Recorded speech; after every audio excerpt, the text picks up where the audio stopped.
الحمدللہ والصلاة والسلام علی رسول اللہ وعلی آلہ وصحبہ وموالا۔ محترم بھائیوں اور بہنوں، السلام علیکم ورحمۃ اللہ وبرکاتہ۔ رمضان کا یہ 13واں کلاس ہے اور آج بہت ہی اہم ٹاپک ہے جس پہ گفتگو ہونے والی ہے۔ ذرا دل کو حاضر کیجئے اور اگر آپ کے پاس کاغذ اور قلم ہو اور یہ پوائنٹس نوٹ کریں تو بہت اہم رہے گا۔ آج ہم بات کریں گے دین کے داعی بنے کے حوالے سے۔ محترم بھائیوں، سب سے پہلا سوال ہے کہ دنیا کی سب سے عظیم نعمت کیا ہے اور کیوں؟ دنیا کی سب سے عظیم نعمت، بہت سارے لوگ یہ سمجھتے ہیں کہ آنکھ ہے، تو بہت سارے لوگ یہ سمجھتے ہیں کہ اولاد ہے، تو بہت سارے لوگ یہ سمجھتے ہیں کہ صحت ہے، بہت سارے لوگ یہ سمجھتے ہیں کہ دولت ہے۔ تو اپنے حساب سے لوگ نعمتوں کا تجزیہ کرتے ہیں، لیکن یہ حقیقت ہے کہ دنیا میں یہ ساری نعمتیں ہمیں جو ملی ہوئی ہیں، یہ نعمتیں وقتی ہیں، چند روزہ ہیں۔ جب آنکھ بند ہوگی یہ ساری نعمتیں اپنی اہمیت کھو جائیں گی۔ لیکن ایک نعمت ایسی ہے جو دنیا میں بھی ہمیں سکون دیتی ہے اور آخرت میں بھی ہمیں نجات دے گی، اور وہ نعمت ہے ایمان کی نعمت۔ گویا کہ دنیا کی ساری نعمتوں میں سب سے عظیم نعمت ایمان کی نعمت ہے، اسی لیے اللہ تعالیٰ نے اس نعمت کی نسبت اپنی طرف کی۔ الیوم اکملت لکم دینکم، آج میں نے تمہارے لیے تمہارے دین کو مکمل کر دیا۔ الیوم اکملت لکم دینکم واتممت علیکم نعمتی، اور تم پر اپنی نعمت پوری کر دی ہے۔ گویا کہ اللہ تعالیٰ نے اس دین کی نسبت اپنی طرف کی اور اس کو بہت بڑی نعمت قرار دیا، لہذا اس نعمت کا احساس ہمارے اندر ہونا چاہیے۔ میرے بھائی، یہ جو نعمت ہمارے پاس ہے، اسلام کی یہ نعمت بہت آسانی سے ہمارے پاس ایسی ہی الٹپ نہیں آ گئی ہے، بلکہ اس نعمت کے راستے میں حضرت آدم علیہ السلام نے قربانی دی تھی۔ حضرت نوح علیہ السلام 950 سال تک اپنی قوم کی پریشانیوں کو جھیلتے ہیں۔ حضرت ابراہیم علیہ السلام اسی کے لیے آگ میں ڈالے جاتے ہیں۔ حضرت اسماعیل علیہ السلام کی گردن پر اسی کے لیے چھری چلتی ہے۔ حضرت یوسف علیہ السلام کو اسی دین کے لیے جیل میں ڈالا جاتا ہے اور عزت پر حملہ کرنے کی کوشش کی جاتی ہے۔ اسی دین کے لیے حضرت زکریا علیہ السلام کو آری سے چیرا جاتا ہے۔ اسی دین کے لیے حضرت یحییٰ علیہ السلام کو ذبح کیا جاتا ہے۔ اسی دین کے لیے حضرت ایوب علیہ السلام کو سخت سے سخت آزمایا جاتا ہے۔ اسی دین کے لیے حضرت موسیٰ علیہ السلام بنو اسرائیل کے اکر فو کو برداشت کرتے ہیں، اور اسی دین کے لیے حضرت عیسیٰ علیہ السلام کو صلیب پر لٹکانے کی کوشش کی جاتی ہے۔ اسی دین کے لیے اللہ کے نبی صلی اللہ علیہ وسلم 23 سال تک تھکتے ہیں، پریشان ہوتے ہیں۔ اسی دین کے لیے صحابہ نے قربانیاں دیں، تابعین نے قربانیاں دیں، اللہ والوں نے قربانیاں دیں، تب یہ دین ہمارے پاس پہنچا ہے۔ تو یہ دین جو ہمارے پاس پہنچا ہے بڑی قربانیوں کے بعد پہنچا ہے۔ اب ہمیں سوچنا چاہیے کہ ہم نے اس دین کے لیے کیا قربانی دی ہے۔ میرے بھائیوں، اسلام بہت عظیم دین ہے۔ اس عظیم دین کی اہمیت کو ہمیں سمجھنا چاہیے۔ حضرت عمر فاروق رضی اللہ تعالی عنہ کا زمانہ ہے، فلسطین فتح ہو چکا ہے۔ بیت المقدس کی چابی لینے کے لیے حضرت عمر فاروق رضی اللہ تعالی عنہ شام کا سفر کرتے ہیں۔ ان کے ساتھ حضرت ابو عبیدہ بن جراح رضی اللہ تعالی عنہ تھے۔ ایک جگہ پر رکے، سواری سے اترے، کیونکہ کیچڑ تھا جس کو پار کرنا تھا۔ اپنی چپل ہاتھ میں لی اور سواری کے مہار کو تھاما اور چل رہے تھے۔ جاتے ہوئے سیریا دکھ رہا تھا اور وہاں کے لوگ بھی دکھائی دے رہے تھے۔ حضرت ابو عبیدہ رضی اللہ تعالیٰ عنہ نے کہا کہ امیر المؤمنین، آپ کو سیریا کے لوگ دیکھیں گے کہ مسلمانوں کے امیر المؤمنین ہاتھ میں چپل لیے ہوئے اور سواری کا مہار تھامے ہوئے اس کیفیت میں آپ چل رہے ہیں تو ہمیں اچھا نہیں لگے گا۔ تو یہ سن کر کے امیر المؤمنین عمر فاروق رضی اللہ تعالیٰ عنہ نے کہا تھا کہ اے ابو عبیدہ، اگر یہ بات کسی اور نے کہی ہوتی تو میں اسے امت محمدیہ کے لیے عبرت کا سامان بنا دیتا۔ انا کنا اضل قوم فاعزنا اللہ بالاسلام فمہما ابتغینا العز بغیر ما اعزنا اللہ به اضلنا اللہ۔ ہم دنیا کے سب سے ذلیل قوم تھے، اللہ تعالیٰ نے ہمیں اسلام کے ذریعہ عزت دی ہے، اگر اسلام کے علاوہ کسی اور طریقے سے عزت ڈھونڈنے کی کوشش کریں گے تو اللہ ہمیں ذلیل کر دے گا۔ میرے بھائیوں، اصل عزت اسلام میں ہے، یہ بات سمجھائی تھی حضرت عمر فاروق رضی اللہ تعالیٰ عنہ نے۔ سوال یہ ہے کہ اسلام اتنا عظیم دین ہے جو ہمارے پاس ہے، تو اس دین کی دعوت کی شرعی حیثیت کیا ہے، اس دین کی دعوت کا حکم کیا ہے؟ تو میرے بھائیوں، اگر گھر میں دعوت کی بات ہوگی تو ہر مسلمان کے اوپر دین کی یہ دعوت فرض عین ہے، جیسے نماز فرض عین ہے ویسے ہی گھر میں دین کی دعوت فرض عین ہے۔ اللہ تعالیٰ فرماتا ہے یا ایھا الذین آمنوا قوا انفسکم واہلیکم نارا، اے ایمان والو اپنے آپ کو اور اپنے گھر والوں کو جہنم کی آگ سے بچاؤ۔ تو اپنے بچوں کو دین سکھانا، اپنے گھر والوں کو دین سکھانا، اپنے گھر والوں کو دین پر چلانا، اپنے گھر والوں کے اندر ایمان کا ماحول بنانا، یہ ضروری ہے، ہر مسلمان کی یہ ذمہ داری ہے۔ اس انداز میں داعی بننا ہر مسلمان کے لیے ضروری ہے، یہ فرض عین ہے نماز اور روزے کے جیسے۔ البتہ عام انسانوں تک اللہ کا پیغام پہنچانا، عام انسانوں تک دنیا تک اللہ کا دین پہنچانا، یہ فرض کفایہ ہے۔ اگر کچھ لوگ یہ کام کر لیتے ہیں تو ہم سب سے ذمہ داری جاتی رہتی ہے، لیکن یہ ہے بہت ہی اہم کام۔ اللہ کے نبی صلی اللہ علیہ وسلم نے کیا فرمایا؟ بلغوا عنی ولو آیہ، ایک آیت بھی تم جانتے ہو تو دوسروں تک پہنچاؤ۔ ایک امریکن مسجد میں داخل ہوتا ہے اور سورہ فاتحہ ٹوٹی پھوٹی زبان میں پڑھنا شروع کر دیتا ہے، تو امام کو عجیب لگتا ہے کہ اس کو سورہ فاتحہ پڑھنا بھی نہیں آتا ہے اور مائکرو فون لے کر کے یہ سورہ فاتحہ سنا رہا ہے۔ اس سے پوچھا گیا کہ تم نے ایسا کیوں کیا؟ اس نے کہا کہ اس لیے کہ میں ابھی کچھ دنوں پہلے اسلام قبول کیا ہوں، ابھی تک میں نے سورہ فاتحہ یاد کی تھی، اور اللہ کے نبی صلی اللہ علیہ وسلم کی حدیث ہے بلغوا عنی ولو آیہ، ایک آیت بھی تم جانتے ہو تو اسے پہنچا دو۔ میں نے 7 آیتیں یاد کر لی تھی، اس لیے سوچا کہ اسے پہنچا دو۔ کتنا پیغام ہمارے پاس ہے، کتنی باتیں ہیں ہمارے پاس، کیا ہم نے لوگوں تک پہنچایا؟ یہ ذمہ داری ہے یا نہیں ہماری؟ میرے بھائیوں، دین کی دعوت کی اہمیت کیا ہے؟ اگر ہم دین کا یہ کام کرتے ہیں تو سب سے پہلے نمبر پر نبیوں کا کام کر رہے ہیں، اور انبیاء اس دھرتی پر سب سے افضل لوگ ہیں۔ سب سے افضل کام ہم کریں گے کیونکہ نبیوں کا کام ہم کر رہے ہیں۔ دوسرے نمبر پر یہ کام دنیا کے سارے کاموں میں سب سے بہتر کام ہوگا۔ سب سے بہتر جاب اگر ہو سکتا ہے تو کیا ہے؟ دعوت ہے۔ لوگوں کو ایک اللہ کی طرف بلانا ہے، لوگوں کو اللہ کے دین کی طرف دعوت دینی ہے، سب سے بہتر کام ہے۔ اسی لیے اللہ تعالیٰ فرماتا ہے سورہ آل عمران آیت نمبر 110 میں کنتم خیر امت، تم بہترین امت ہو۔ کیوں بہترین امت ہو؟ اس لیے کہ تم کماؤ، مال جمع کرو اور پھر اپنے بچوں کو پوسو اور پالو، نہیں، اخرجت للناس، انسانوں کے لیے تمہیں وجود میں لایا گیا ہے۔ ہمارا اس دنیا میں آنے کا مقصد یہ نہیں ہونا چاہیے کہ ہم دھن جمع کریں، ہم پیسے جمع کریں، ہم اپنے مستقبل کے بارے میں دنیا کے حوالے سے فکر مند ہوں، بلکہ ہماری کوشش یہ ہونی چاہیے، ہمارا ہدف اور ٹارگٹ یہ ہونا چاہیے کہ ہم رب کے قانون کے مطابق زندگی گزاریں، اور رب کے قانون میں سب سے اہم کام یہ ہے کہ ہم انسانوں کے لیے خیر خواہ بنیں، اور انسانوں کی سب سے بڑی خیر خواہی کیا ہے؟ کہ ان تک اللہ کا پیغام پہنچائے۔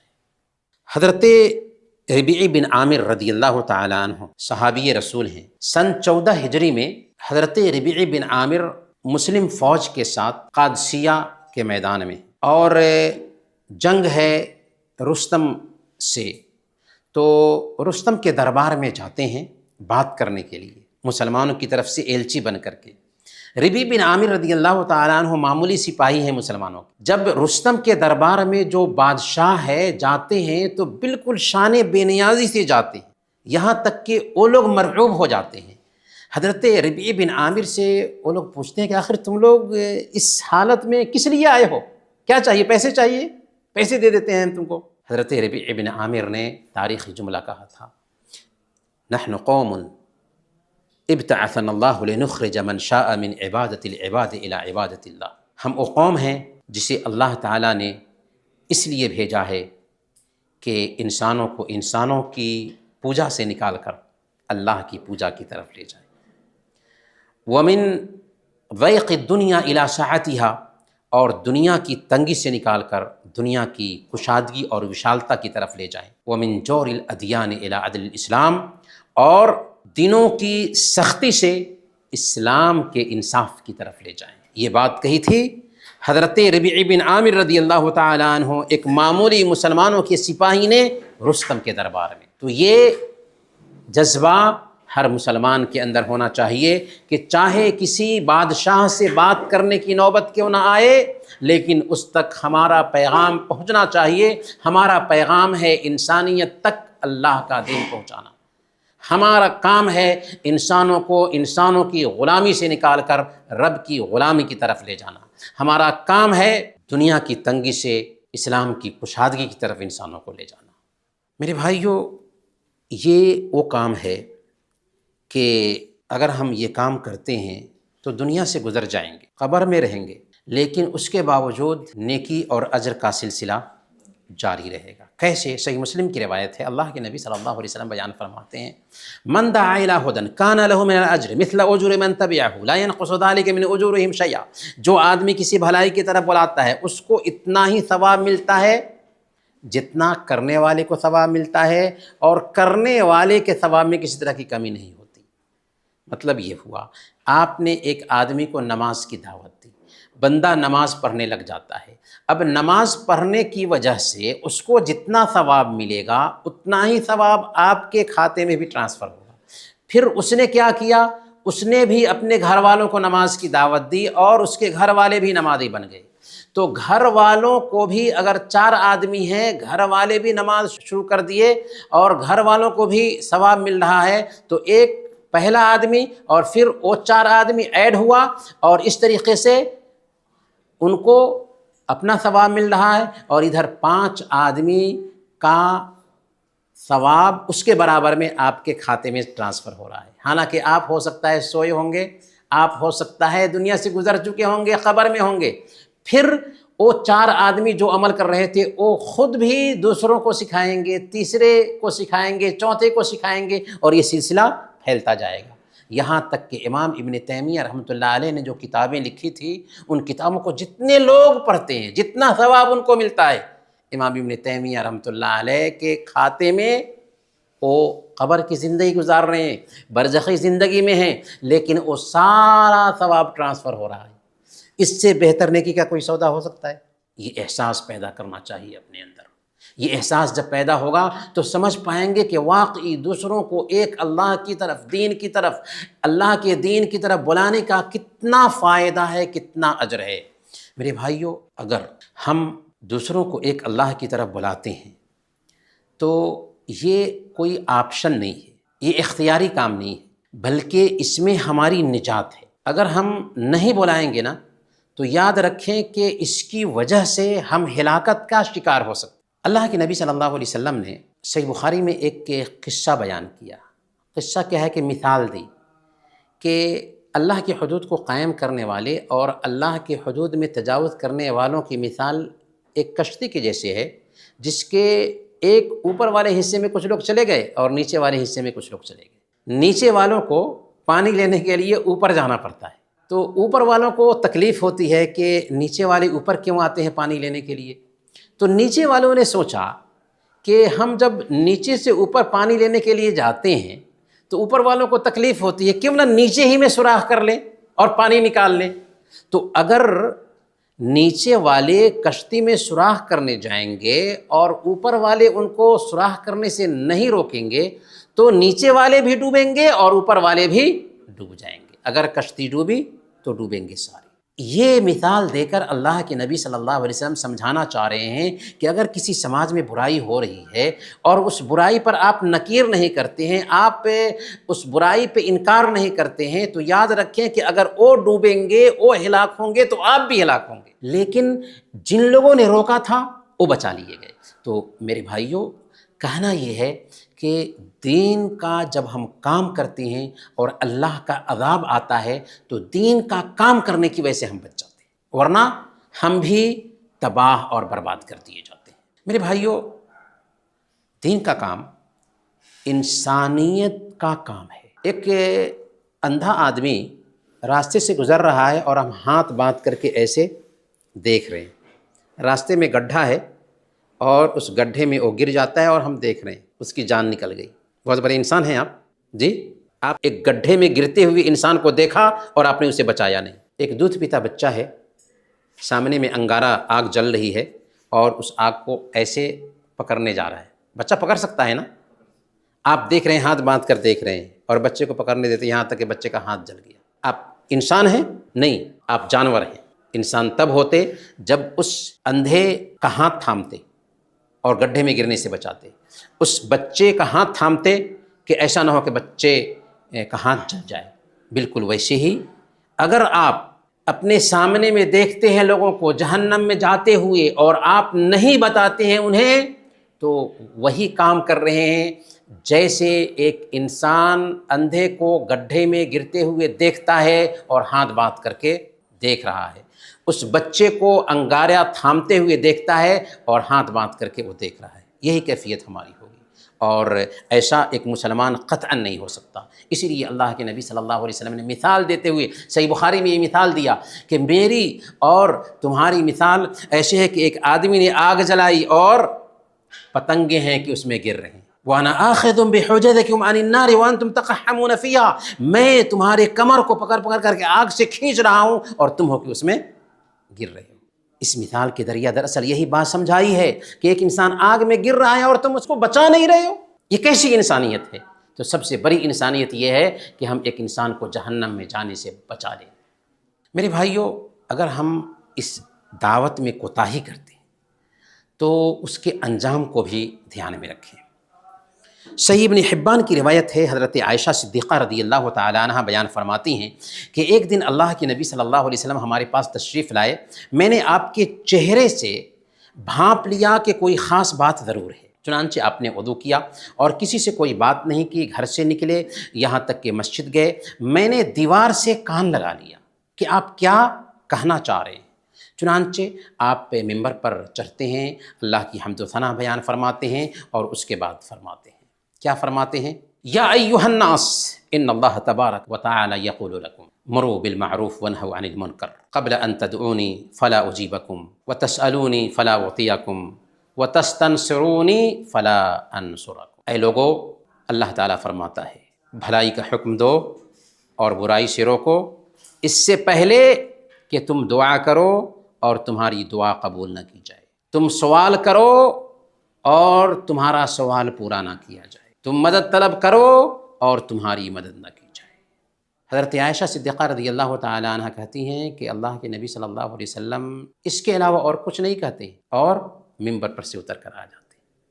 دراصل اللہ کے نبی صلی اللہ علیہ وسلم نے پیغام دیا تھا کہ اگر دعوت کا کام نہیں کرو گے تو اللہ اور تمہارے بیچ کا جو دروازہ ہے وہ بند کر دیا جائے گا۔ تم لاکھ مانگو گے اللہ نہیں سنے گا تمہاری، لاکھ دعا کرو گے اللہ تعالیٰ تمہاری دعا کی طرف دھیان نہیں دے گا، مدد طلب کرو گے اللہ تعالیٰ تمہاری مدد نہیں کرے گا۔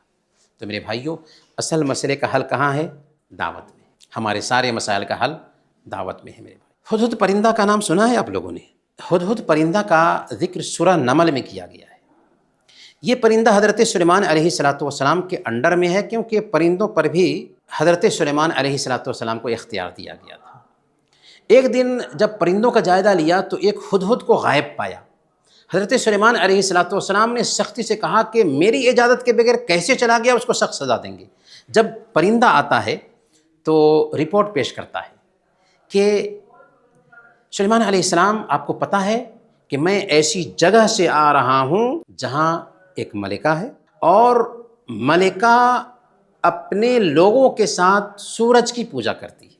وجدتها وقومها يسجدون للشمس من دون اللہ، میں نے اس ملکہ کو اپنی قوم کے ساتھ سورج کی پوجا کرتے ہوئے دیکھا ہے، اور شیطان نے ان کے لیے سورج نمسکار کو بہتر بنا رکھا ہے۔ ایک پرندہ ہے جو سورج نمسکار دیکھتا ہے، سورج کی پوجا کرتے ہوئے لوگوں کو دیکھتا ہے، برداشت نہیں ہوتا ہے کہ کیسے انسان ہو کر کے سورج کی پوجا کرتے ہیں۔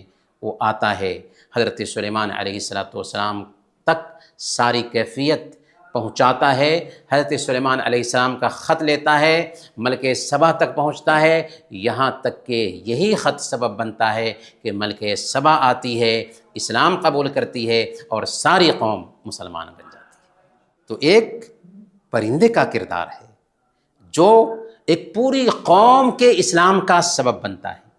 تو ایک پرندہ جب دین کی خدمت کے لیے وقت لگا سکتا ہے، تو جس کے وجود کا مقصد انسانوں کی رہبری ہو، کیا وہ وقت نہیں نکال سکتا؟ نکال سکتا ہے، نکال سکتا ہے۔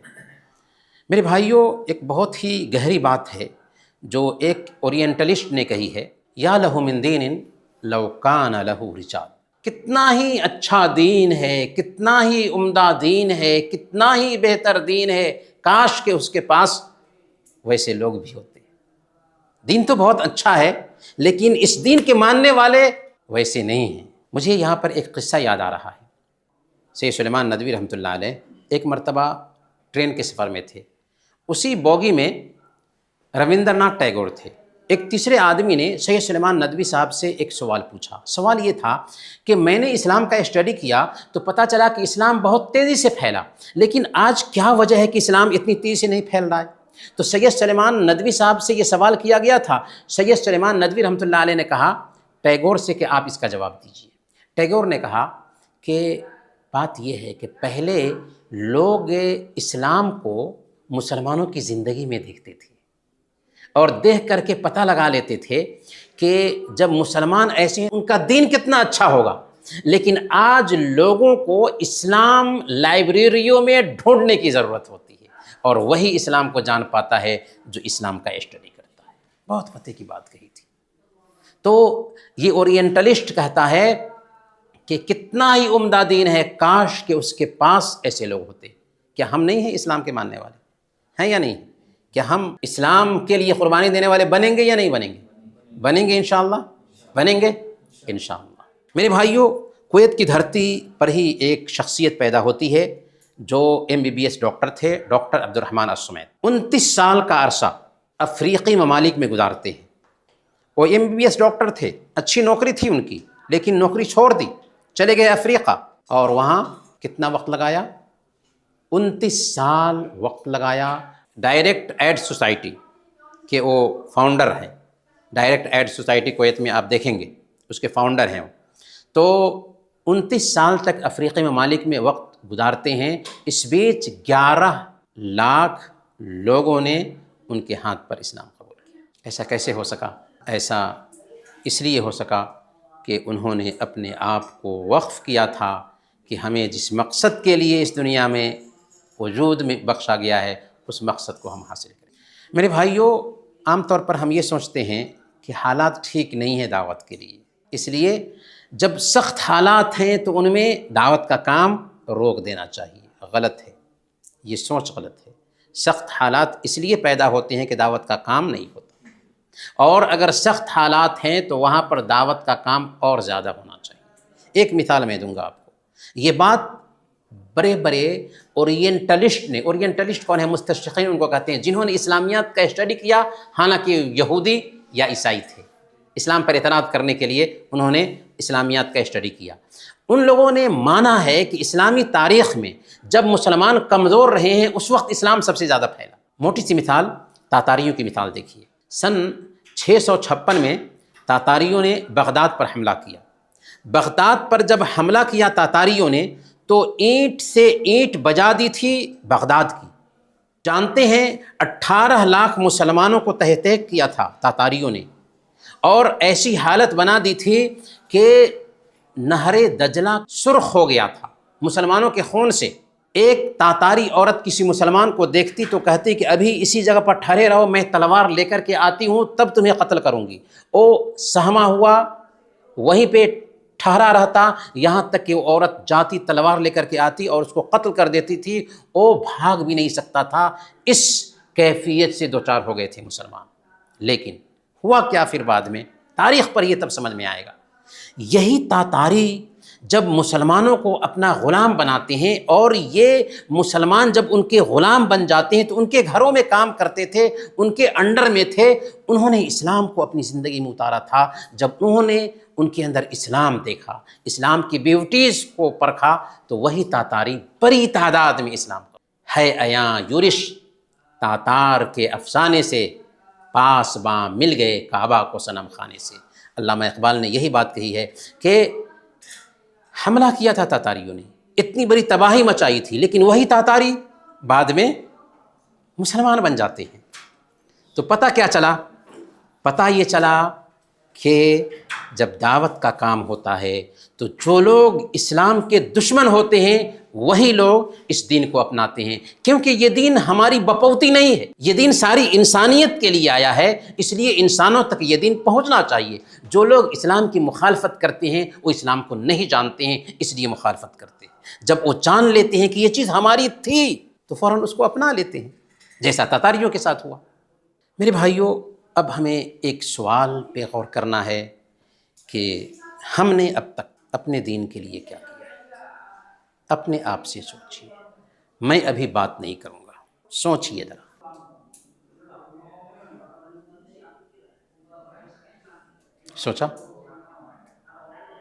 سوچا یا نہیں؟ ہمیں کچھ کرنا چاہیے نہیں کرنا چاہیے؟ یہ دین ہمارا ہے، ہمیں انسانوں کے لیے وجود میں لایا گیا ہے۔ ہم 24 گھنٹہ اپنے بچوں کے فیوچر کو بنانے کے لیے کوشش کرتے ہیں، پلاننگ کرتے ہیں، اور ان کے فیوچر کو بناتے بناتے اپنے فیوچر کو خراب کر لیتے ہیں۔ یہ تو عقل مندی نہیں ہے۔ عقل مندی ہے؟ یہ عقل مندی نہیں۔ ہمیں سوچنا چاہیے کہ ہم نے اس دین کے لیے کیا کیا ہے۔ جو دین ہمیں فری میں ملا ہے، اس دین کے لیے ہم نے کیا کیا۔ ہم اپنے سامنے میں دیکھتے ہیں بہت سارے لوگوں کو جو دین سے دور ہیں، بے نمازی ہیں، شرابی کبابی ہیں، اللہ کو نہیں جانتے، اور ہم ہاتھ باندھ کر کے بیٹھے ہوئے ہیں۔ اس سے بڑھ کر ظلم اور کیا ہوگا؟ یہ انسانیت نہیں، یہ حیوانیت ہے کہ ہم اپنے سامنے میں دیکھ رہے ہوں لوگوں کو آگ میں جلتے ہوئے، اور ہم ان کو آگ میں گرتے ہوئے دیکھیں اور ان کی کمر پکڑ کے ان کو کھینچیں نہیں۔ میرے بھائیوں، آگے چلتے ہیں۔ ہم اگر یہ احساس پیدا ہوا ہے کہ ہمیں دین کا کام کرنا چاہیے، تو ایک سوال ضرور یہاں پر پیدا ہوتا ہے کہ شروعات کہاں سے کریں؟ میرے بھائیوں، شروعات جو ہے اپنے گھر سے ہونی چاہیے۔ کہاں سے؟ اپنے گھر سے۔ اللہ تعالیٰ فرماتا ہے یا ایھا الذین آمنوا قوا انفسکم واہلکم نارا، اے ایمان والو اپنے آپ کو اور اپنے گھر والوں کو جہنم کی آگ سے بچاؤ۔ یہ ہر مسلمان کی ذمہ داری ہے کہ اپنے گھر پہ دھیان دے۔ اللہ کے نبی صلی اللہ علیہ وسلم نے فرمایا کہ جب تمہارے بچے 7 سال کے ہو جائیں تو ان کو نماز کا حکم دو، 10 سال کے ہو جائیں نماز نہ پڑھتے ہوں تو ان کی پٹائی کرو۔ اگر ہم نہیں کر رہے ہیں تو ہم گناہ گار ہوں گے، ہم مجرم ہو کر کے اللہ کے پاس پہنچیں گے، اگرچہ ہم نمازی ہوں۔ اس لیے اپنے بچوں پہ دھیان دینا ہے، اپنی بیویوں پہ دھیان دینا ہے۔ بچپن کی تربیت جو ہے نا سب سے بہتر چیز ہوتی ہے۔ بچپن کی باتیں پتھر پر لکیر کی طرح ثابت ہوتی ہیں۔ اس لیے بچپن میں بچوں کو دین سکھانے کا اہتمام کیجیے، گھر میں دین کو عام کیجیے، اور دینی زندگی گزارنے کی کوشش کیجیے۔ میرے بھائیوں، یہ آخری نقطہ ہوگا جس پہ ہم اپنی بات ختم کریں گے۔ ایک داعی اگر داعی بنتا ہے تو اس کے اوصاف کیا ہونے چاہیے؟ سب سے پہلے نمبر پر ایک داعی کو چاہیے کہ اس کے اندر اخلاص ہو، یعنی صرف اللہ کے دین کو پھیلانا مقصد ہو، دکھلاوا اور ریا و نمود مقصد نہ ہو۔ دوسرے نمبر پر علم اور بصیرت کے ساتھ دین کی دعوت دے۔ اللہ کے نبی صلی اللہ علیہ وسلم نے کہا بلغوا عنی، میری طرف سے پہنچاؤ، اپنی بات نہیں، سنی سنائی بات نہیں، میری طرف سے پہنچاؤ، اگرچہ ایک آیت ہو۔ تو دین کا نالج ہو تب دین پہنچائیں گے، اور اس کے لیے ضروری کیا ہو جاتا ہے کہ ہم نالج حاصل کریں، دین سیکھیں۔ صحیح نالج پہنچانا ہے، غلط نالج نہیں، وہ وبال جان ہے، غلط نالج نہیں، ادھر ادھر کی بات نہیں۔ تو دین کی دعوت علم کے ذریعہ ہوگی۔ تیسرے نمبر پر سچائی ہونی چاہیے، مطلب جو کچھ بھی ہم بول رہے ہیں ویسے کر بھی رہے ہوں، ایسا نہیں کہ قول اور عمل میں تضاد ہو، بولتے کچھ ہیں کریں کچھ نہیں۔ اتأمرون الناس بالبر وتنسون انفسکم، لوگوں کو بھلائی کا حکم دیتے ہو اپنے آپ کو روک لیتے ہو، نہیں۔ اس کا مطلب یہ بھی نہیں ہے کہ سارا کام کر لے جائیں گے تبھی لوگوں کو ایک اللہ کی طرف بلائیں گے، نہیں، کوتاہی ہے کوئی بات نہیں۔ اگر ہم نہیں بلاتے ہیں تو دو جرم ہوگا، ایک تو یہ ہے کہ دعوت نہیں دیا، دوسرا یہ ہے کہ اس کام کو نہیں کیا۔ تو کوشش کرنی ہے کہ عمل بھی کریں اور دعوت بھی دیں۔ سمجھ میں آیا؟ ایسا نہیں ہے کہ اگر ہم یہ کام نہیں کر پا رہے ہیں تو دعوت نہیں دیں گے، دعوت دینا ہے، دو جرم ہو جائے گا ورنہ۔ تو دعوت بہرحال دینا ہے اور عمل بھی کرنا ہے۔ تیسرے نمبر پر بات کریں تو نرمی سے کریں، کیونکہ نرمی سے جب بات کرتے ہیں نا تو دل تک اترتی ہے۔ اللہ کے نبی صلی اللہ علیہ وسلم نے بیان فرمایا، المؤمن مرآۃ المؤمن، مومن دوسرے مومن کے لیے آئینہ ہے۔ آئینہ کیا کرتا ہے؟ آئینہ داغ دھبا دکھاتا ہے؟ نہیں، لیکن داغ دھبا دکھاتا ہے لیکن اس کو کیچ کر کے دوسروں سے نہیں بتاتا۔ ویسے ہی ہم آئینہ کے پاس جاتے ہیں تو کیا آئینہ پہ غصہ آتا ہے ہمیں کہ اس نے داغ بتا دیا، دھبا بتا دیا، غصہ آتا ہے؟ نہیں۔ تو انداز ایسا ہونا چاہیے سامنے والوں کو دین بتاتے وقت، دین کی تعلیم پہنچاتے وقت، کہ اس کو غصہ نہ آئے، اور اس کے اندر کوئی عیب دیکھا ہے تو دوسرے کے کان میں نہ ڈالے، فلاں ایسا کر رہا تھا، فلاں ایسا کر رہا تھا۔ دائی نہیں ہے آپ۔ دائی کا مطلب ہوتا ہے کہ کوئی عیب دیکھا کسی کے اندر، اس کو چھپا دیا اور نہایت ہی پیار سے، محبت سے، حکمت سے اس کو دین کی بات بتائی۔ میرے بھائیوں، صبر بھی کرنا چاہیے، نتیجہ آسانی سے نہیں ملتا۔ دعوت کوئی وقتی چیز نہیں ہے، بلکہ یہ استھائی سفر ہے، اس میں وقت لگتا ہے۔ نتیجے کے لیے جلد بازی نہیں ہونی چاہیے۔ آپ نے کوشش کیا، اگر نتیجہ نہیں آیا تو آپ تو ایسا نہیں ہے کہ ہدایت دینے والے ہیں۔ ہدایت دینے والا کون ہے؟ اللہ ہے۔ آپ نے اپنا کام کر دیا، بس آپ نے اپنا کام کر دیا، اپنی ذمہ داری نبھا دی، یہی آپ سے مطلوب تھا۔ نتیجہ کے چکر میں آپ نہ پڑے، اور پھر اللہ تعالیٰ سے دعا بھی کریں، کیونکہ ہدایت دینے والا کون ہے؟ اللہ ہے۔ ہم سب کریں گے انشاءاللہ، انشاءاللہ۔ ایک آخری نقطہ جس پر اپنی بات ختم کریں گے وہ ہے، ایک تو رول ہے اس ہدہد کا کہ وہ زمینی سطح پر دعوت کرتا ہے کہ اللہ کا پیغام پہنچا رہا ہے، تو یہ کام بھی ہمیں کرنا چاہیے۔ ہم اپنے آس پاس میں دیکھتے ہیں لوگوں کو، ان تک اللہ کا پیغام پہنچانا چاہیے۔ دوسرا رول ہے سوشل میڈیا۔ سوشل میڈیا کے ذریعہ دین کا کام کیسے کریں؟ تو 3 پوائنٹس نوٹ کیجئے۔ پہلے نمبر پر چھوٹے چھوٹے ویڈیو کلپس تیار کریں۔ کوئی ضروری نہیں کہ ہمارا ہی ویڈیو، ہم دوسروں کے اوتھینٹک ویڈیوز بھی شیئر کر سکتے ہیں۔ قرآن اور حدیث کے جو گرافکس ہیں، ہمارے پاس بہت سارے گرافکس ہیں، آپ ہم سے لے کر کے آپ شیئر کر سکتے ہیں، آپ لوگوں میں تقسیم کر سکتے ہیں، عام کر سکتے ہیں سوشل میڈیا۔ تو قرآن اور حدیث کے گرافکس سے شیئر کریں تاکہ اچھی شکل میں لوگوں تک اللہ کا پیغام پہنچے۔ دوسرے نمبر پر ایسا نہیں ہے کہ 2 دن کیا اور بس اس کو تکیہ کے نیچے سنبھال کے رکھ دیا، نہیں، لگاتار لگے رہیں۔ لگاتار کوئی کام کرتے ہیں نا، کم ہو لیکن لگاتار ہو تو اس میں برکت ہوتی ہے۔ اور تیسرے نمبر پر میسیج دیں تو اس میں پازیٹیو میسیج ہو، نگیٹو میسیج نہیں ہونا چاہیے۔ نگیٹو میسیج سے جو ہے نا لوگ ہماری بات نہیں سنتے۔ اسلوب کیا ہونا چاہیے؟ پازیٹیو اسلوب ہونا چاہیے۔ پازیٹیو اسلوب اختیار کرتے ہیں تو لوگ ہماری بات کی طرف دھیان دیتے ہیں۔ میرے بھائیوں، اب ہمیں سنکلپ لینا ہے۔ کیا ہے میسیج؟ یا تو ہم زمینی کام کریں، ہدہد کا کردار ادا کریں، یا سوشل میڈیا کے لیے کچھ وقت نکالیں۔ کریں گے؟ دین کے مددگار بنیں گے، اللہ ہماری مدد کرے گا انشاءاللہ۔ اللہ تعالی ہم سب کو توفیق عطا فرمائے۔ آمین و صلی اللہ علی نبینا محمد وعلی آلہ وصحبہ اجمعین۔